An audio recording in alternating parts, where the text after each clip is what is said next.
Hello, greetings to all from Caracas, Venezuela. Today we are going to describe the layout we have in our Moodle classroom.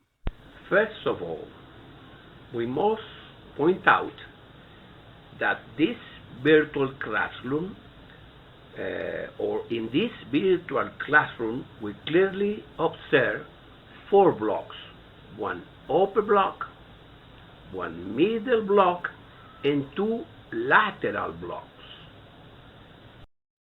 In the upper area, we have the institutional information with its logo and other tabs designed to meet the institutional needs indicated above.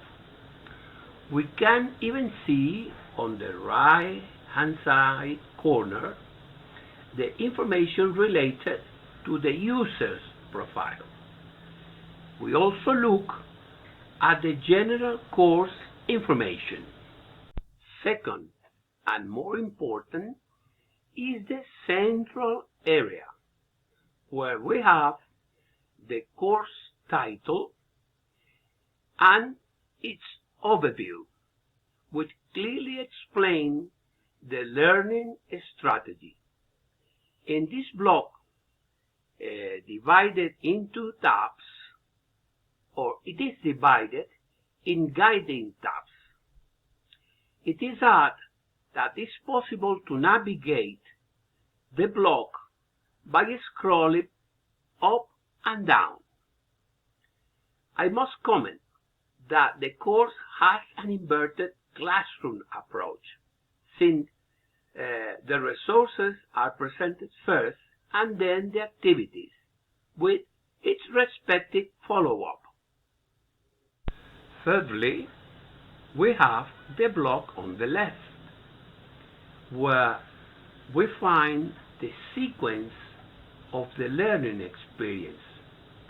And very important, we can navigate the course using these links.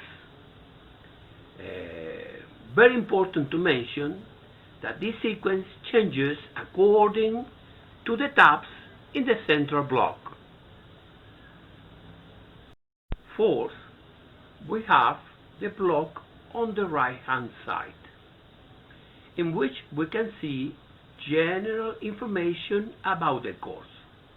For example, in this particular case, latest announcement, online users, comment, batch earns, pending activities, the tracking bar, very important, and other items to motivate the participants.